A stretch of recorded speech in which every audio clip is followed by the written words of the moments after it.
कपड़े ठीक कर लो मेरी जान, मैं जा रहा हूँ, कल मिलते हैं। घर से निकलने की जितनी जल्दी उसे थी शायद ही किसी को होती होगी। सुबह अपनी बीवी से भी पहले उठकर तैयार हो जाता था। ऐसा नहीं था कि नई नई नौकरी थी और ऐसा भी नहीं था कि ऑफिस जल्दी पहुंचना ज़रूरी था। आधा नाश्ता हाथ में और आधा मुंह में बीवी पीछे पीछे बैग पकड़ती भागती कांपती के ऑफिस पहुंचने में देर ना हो जाए। लेकिन वो नहीं जानती थी कि ये सब ऑफिस के लिए नहीं था। नाश्ता ठीक से किए बगैर गाड़ी तूफान की तरह उड़ाते हुए उसे ऑफिस नहीं बल्कि ऑफिस से पहले अपनी मुंह बोली बीवी के पास जाना होता था। हाँ, वो नाजायज़ रिश्ता जो पिछले 1 साल से कामयाबी से चल रहा था। पहले जान पहचान और दोस्ती, अब गुनाह की मोहब्बत। सलीम ने अपनी बीवी और रीमा के शौहर से छुपकर ये तल्लक बना रखा था और ये रिश्ता अपनी सारी हदें पार कर चुका था। रीमा का सुबह मैसेज आते ही ये घर से निकल जाता था, वो चला गया है आ जाओ, और ये उड़कर वहाँ पहुँच जाता था।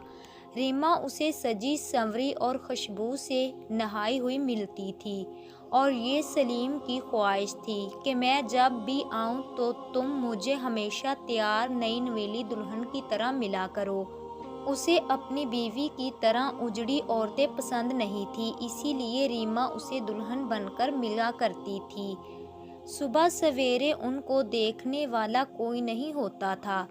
रीमा का शौहर एक शरीफ इंसान था, उसे पता ही नहीं था कि उसकी नाक के नीचे ये लोग रोजाना मिलते हैं। और उसकी बीवी उखड़ी उखड़ी रहती थी, उसे ना कोई शक था और ना ही कोई फिक्र। इसीलिए ये दोनों अपने हराम के रिश्ते में आगे बढ़ते चले गए। ये मुलाकातें पहले हफ्ते में एक बार और फिर रोजाना होने लगी। अपनी बीवी को ऑफिस का कहकर ये रीमा से मिलने आता था और 2 घंटे गुनाह के बिस्तर पर गुजार कर ये अपने ऑफिस चला जाता था। ये सिलसिला यूं ही चलता रहता अगर एक दिन वो तबीयत खराब होने की वजह से पलट कर ना आता। रीमा के घर से निकलकर ऑफिस जाते हुए उसके सर में शदीद दर्द होने लगा और उसने ऑफिस जाना कैंसिल कर दिया और अपने घर की तरफ चल पड़ा। उसने दरवाजे पर दस्तक दी तो दरवाज़ा खुला हुआ मिला। दरवाज़ा खुला है क्यों, वो हैरान परेशान अंदर आया तो बीवी उसे कहीं नज़र ना आई। अंदर से कुछ आवाज़ आई तो वो बेडरूम की तरफ जाने लगा। इतने में उसकी बीवी अंदर से बोलती हुई बाहर आई, आ जाओ, कब से दरवाज़ा खुला छोड़ा है। और सलीम को देखकर खटक गई।